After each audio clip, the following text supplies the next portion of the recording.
je vous propose de fermer les yeux, comme on ouvre un journal. Vous savez, ces quotidiens du jour qui parlent de ce qui s'est passé la veille. Moi, parfois, j'aimerais pouvoir ouvrir celui de demain. Cela permettrait de savoir que ce que l'on a fait aujourd'hui a été une réussite. À la fois, cela me ferait très peur de découvrir qu'une chose m'a échappé, que je pensais bien faire, et que ce n'est pas cela qui est arrivé. Vous savez, cette sensation de ne rien maîtriser, d'être impuissant face à certains événements. Un peu comme lorsqu'on essaye de ne pas dormir, parce qu'on a besoin de rester éveillé, et puis qu'à un moment, le sommeil finit par gagner. On tombe alors dans les bras de Morphée, comme un bébé qui va être bercé, pendant que sa mère, la grande conscience, prendra le relais, nettoiera, réparera et lui redonnera confiance en lui. Ainsi, quand le bébé s'éveille, se réveille, il ignore que la nuit a été un éveil. Il ne sait pas encore que sa grande conscience a fait des merveilles. Et puis il grandit, il commence à se débrouiller seul et à avoir de moins en moins besoin de dormir, de moins en moins besoin de sa mère. Il croit alors qu'il peut se passer d'elle. Mais il ignore que sa grande conscience sera toujours là, en lui, à lui souffler des solutions qu'il ne trouve pas, à l'aiguiller sur les chemins qu'il ne voit pas.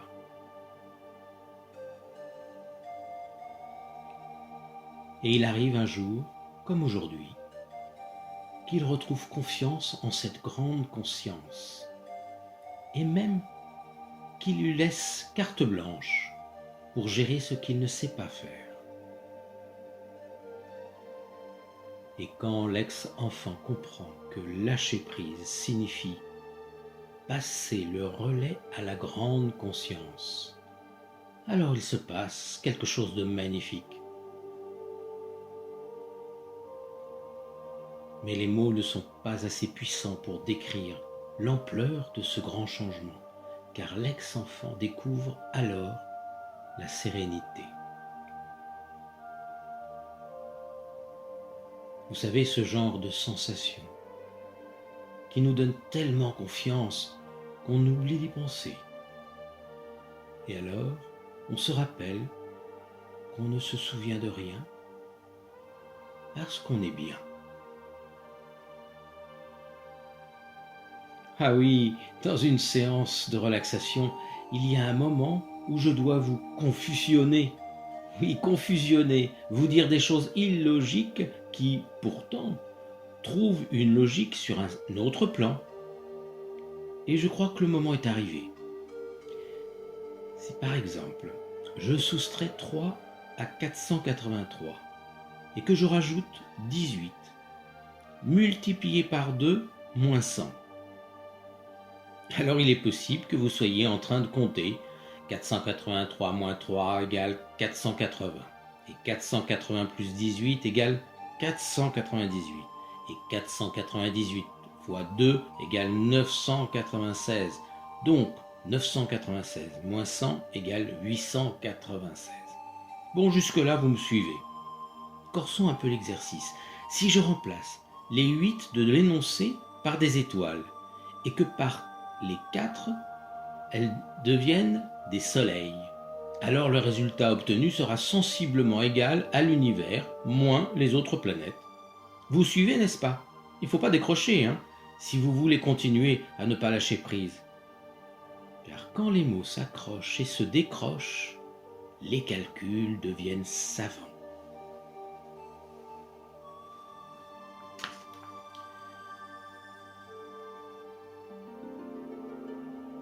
Parfois, on redoute d'être impuissant. Alors je vais vous raconter une histoire. J'aimerais vous parler d'un homme qui était commercial dans une grande entreprise. Il avait travaillé durement pour arriver à ce poste et avait plusieurs hommes sous ses ordres. Mais ce qu'il redoutait le plus, c'est qu'un des petits nouveaux, avec son énergie débordante et sortant d'une grande école, fasse plus de ventes que lui. Il tenait absolument à gagner la première place, à être celui qu'on félicite. Alors, je dois vous avouer qu'il lui arrivait de ne pas toujours être très réglo. En effet, il envoyait les petits nouveaux auprès des clients les plus difficiles et gardait pour lui les plus dociles. Il leur mettait des objectifs impossibles à atteindre pour leur sucrer leurs primes. Ceux qui étaient là depuis longtemps avaient bien compris qu'il les laisserait tranquilles si ces derniers lui laissaient sa première place, sa place de premier. Personne n'avait cherché à comprendre pourquoi il avait tant besoin d'être le chef. C'était comme cela. Et les bisous préféraient rester dans l'inconnu. Mais voilà qu'un matin, comme aujourd'hui, un nouveau ne l'entendit pas de la même oreille. Il était tellement obnubilé à prendre la première place que tous les bâtons mis dans ses roues se cassaient avec la force qu'il déployait. Les clients difficiles devenaient les meilleurs clients et il atteignait les objectifs. Notre homme commença à se sentir en danger. Et ce n'était pas la première fois que c'était arrivé. En primaire, lorsqu'il était à l'école en primaire, il avait déjà ressenti ce sentiment d'impuissance quand Vincent Robin avait pris sa place de premier de la classe. Il avait beau faire de son mieux, un autre l'avait dépassé et avait gagné l'amour de Marie, la plus jolie fille de l'école. Notre homme s'était senti rejeté. Et il s'était fait une promesse à lui-même. Plus jamais je ne laisserai quelqu'un me voler ma place et l'amour qui m'était réservé. Mais il ne put rivaliser longtemps avec le dernier commercial arrivé. Il est évident qu'il était meilleur pour négocier. Il commença à lui en vouloir, à le soupçonner de vouloir lui saboter sa vie. Mais le nouveau venu voulait juste réussir depuis qu'il était petit, c'est tout. Alors il l'observa faire et apprit beaucoup de ses nouvelles techniques de vente. Ses résultats devinrent meilleurs et il sentit la pression redescendre. En fait, de ne plus être le chef était aussi synonyme de détente. Il pouvait arrêter de tout porter et penser davantage à lui. Ainsi, en ayant plus de temps, sa femme, qui lui tournait un peu le dos car il était toujours tout le temps absent, commença à se rapprocher de lui. Lui qui croyait que c'était en étant le premier qu'on l'aimerait, réalisa que sa femme était bien plus amoureuse de lui depuis qu'il avait levé le pied, depuis qu'il vivait dans l'instant présent. Comme quoi, parfois, on se fait des fausses idées. On s'imagine à tort qu'on aimerait que les premiers. En réalité, on aimerait être que les premiers. En réalité, on aime les gens qui savent aimer.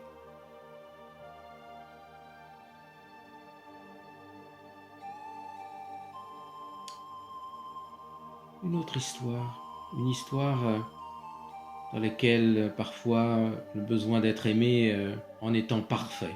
On a besoin d'être aimé en étant parfait.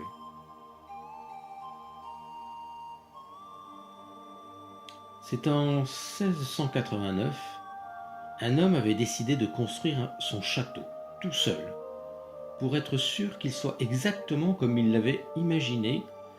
Ce n'est pas qu'il n'avait pas confiance aux autres, mais il répétait souvent « On n'est jamais mieux servi que par soi-même ». Alors, il passait tout le temps qu'il aurait pu avoir pour se reposer à tailler des pierres pour élever les murs de son château.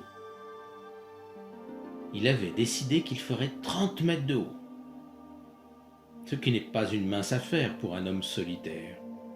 Il passait beaucoup de temps à installer chaque pierre pour qu'elle soit exactement celle qu'il fallait. mais déjà 2 ans qu'il avait commencé, et il terminait à peine sa première rangée. À ce train-là, le château ne serait jamais terminé avant que la mort ne vienne le chercher. Alors il commença à se reprocher de perdre du temps ici, quand il pouvait en gagner là. Il devint de plus en plus intransigeant avec lui. Il lui arrivait même de se taper sur le doigt volontairement pour se punir quand il se trompait. Il voulait tellement que tout soit parfait. Et on pourrait se demander pourquoi il cherchait ça. L'essentiel étant, à mon avis, qu'il ait un toit. Mais il avait tellement besoin qu'on lui parle de lui comme l'homme le plus courageux du pays. L'homme le plus adroit aussi. S'il avait eu des journaux à l'époque, il aurait rêvé de faire la une. Il aurait rêvé que son visage soit reconnu dans la rue. Parce que jusqu'à présent, il avait été insignifiant. Il n'était qu'un gamin de plus qui n'arriverait jamais à rien. Comme le lui répétait son père à longueur de journée. C'est vrai qu'il n'avait pas le talent de son frère, qui était un réputé chevalier ou un chevalier réputé.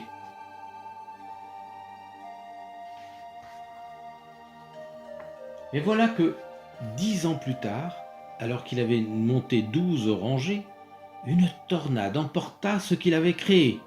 Il n'y avait plus qu'un tas de ruines qui demandaient à être rasées et nécessitaient de tout recommencer. Alors, l'homme qui voulait qu'on pense de lui qu'il était courageux et fort, garda le sourire, comme si ce drame ne l'atteignait pas. Il allait reconstruire un nouveau château et gagnerait du temps en évitant les erreurs du premier. Cette idée le motivait, car en 1 an, il réussit à construire 5 rangées. Bon, il n'avait toujours pas de toit pour l'abriter, ni de femme à épouser, ni d'enfants à s'occuper, mais il était plus déterminé que jamais. J'aurais même utilisé le mot obstiné. Et puis un jour, alors qu'il était à sa 20e rangée, une autre tornade pointa du bout de son nez. Et avant de tout écrouler, elle s'arrête devant lui pour discuter. L'homme énervé lui dit « Mais qu'ai-je fait pour que tous mes efforts soient encore vains? Pourquoi une autre tornade dans ma vie ?» Alors la tornade lui répondit « Mais c'est ta vie qui m'a appelé. C'est elle qui m'a demandé. Elle voulait que tu comprennes. Et comme tu n'as pas compris la première fois, eh bien, elle m'a supplié de revenir vers toi. » Mais pourquoi ma vie aurait fait ça? Qu'est-ce que je n'ai pas compris la première fois? L'essentiel, mon petit, l'importance de la vie, de prendre du temps pour toi et d'arrêter d'être si sévère avec toi. Tu te punis comme si tu étais coupable, au lieu de te féliciter d'être génial. Inutile de vous dire à quel point l'homme réfléchit à cette morale. Quelques jours plus tard, puisque la tornade l'avait épargné, il décida de construire directement le toit, sans attendre les autres rangées. Son château fut plus petit qu'il ne l'avait imaginé, mais il était bien plus facile à chauffer. Il se contenta de ce qu'il avait et commença à apprendre à aimer les choses simples, les simples choses que le bonheur lui déposait. Alors oui, son château n'était pas parfait, mais il était solide et chaleureux, et ses nouveaux amis s'y sentaient bien. Ayant du temps pour lui, il découvrit avec plaisir le goût sucré du lâcher-prise. Il faut parfois accepter que la perfection est une illusion.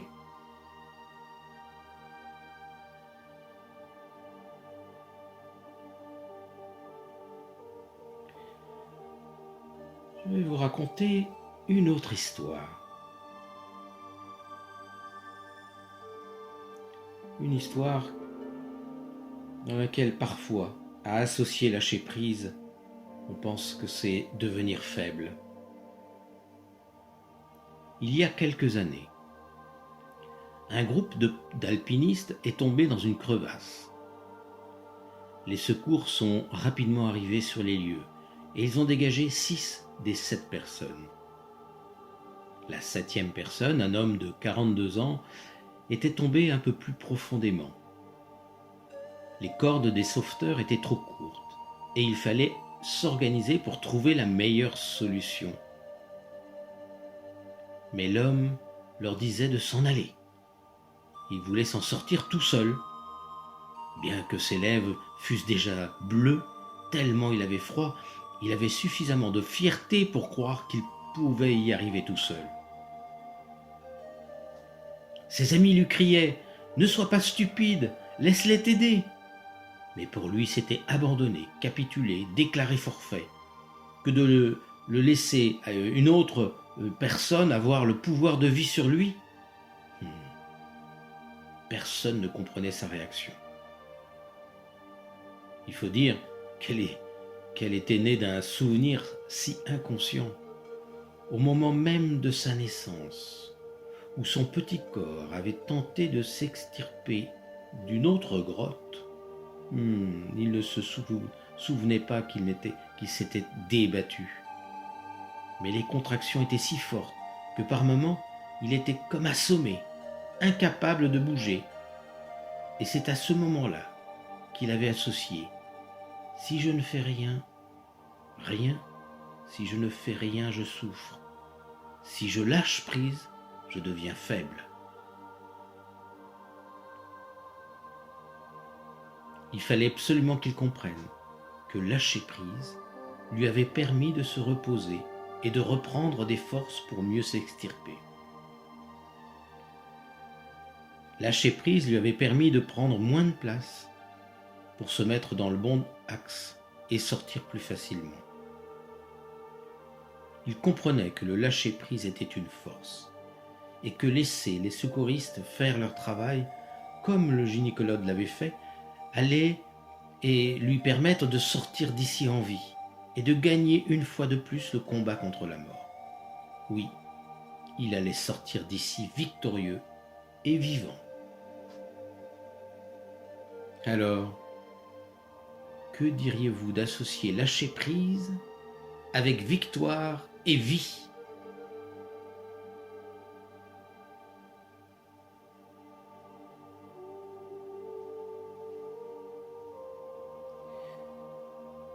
Je vais vous raconter une dernière histoire.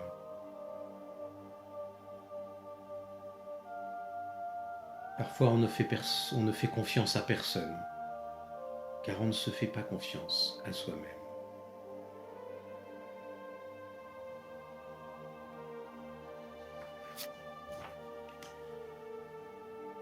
Pour changer un peu, je vais vous parler d'une femme. Mais cela se passe dans le futur. Un futur proche. Sans voiture volante, ni pilule pour remplacer un repas.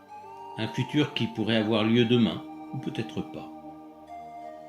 Cette femme aura l'habitude de vivre seule. Il faut dire qu'une rupture l'aura changée.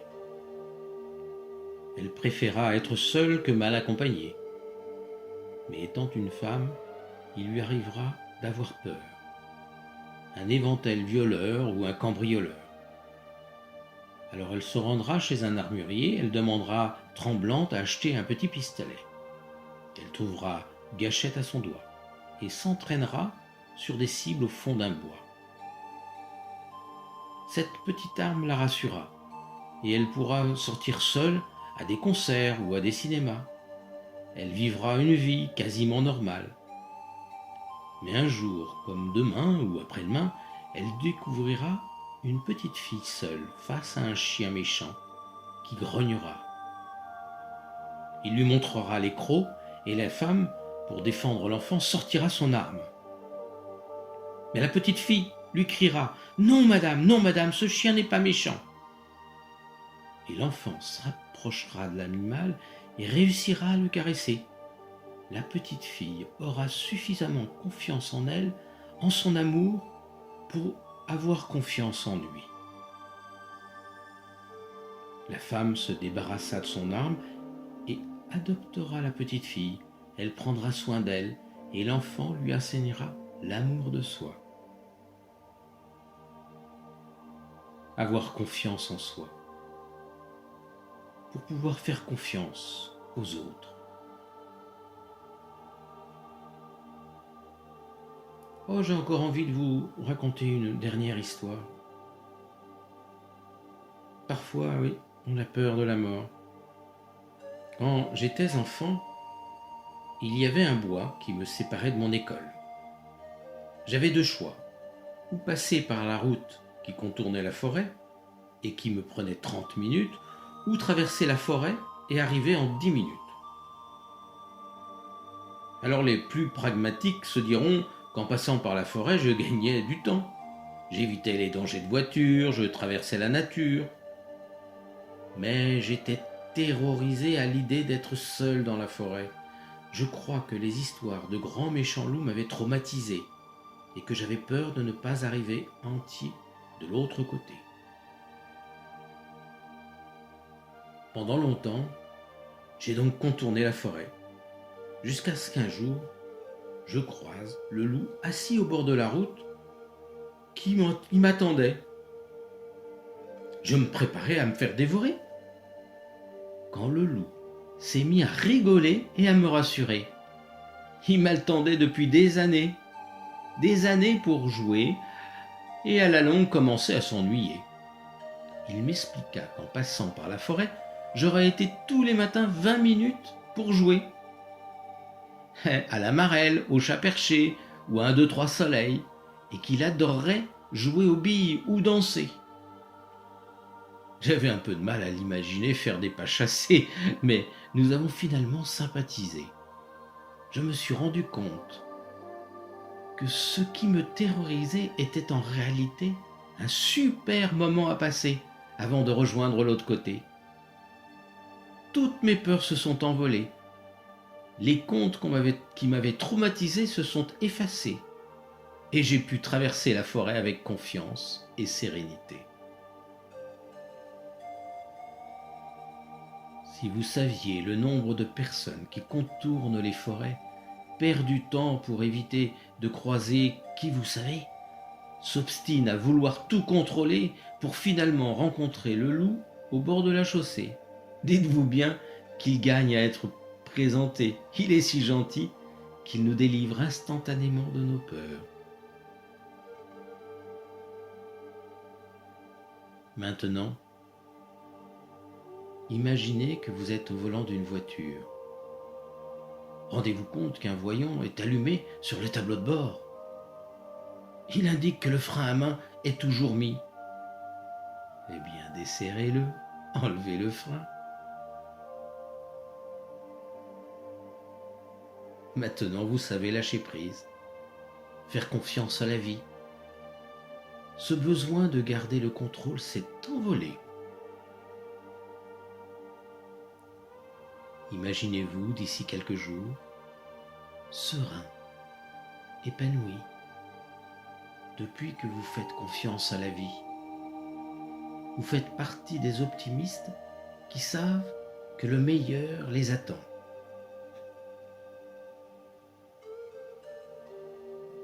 D'ici quelques instants, vous allez pouvoir revenir à la réalité, sentant que votre mental a enfin réussi à lâcher et à passer le relais à votre inconscient. Cette sensation est tellement agréable que vous pourrez la réutiliser. Maintenant, vous savez comment faire pour lâcher prise. Votre inconscient sait comment faire pour écarter le conscient. Maintenant, conscient et inconscient peuvent se réunir pour former une belle équipe. Et quand vous le souhaiterez, au rythme que vous souhaiterez, vous pouvez et vous pourrez réouvrir les yeux.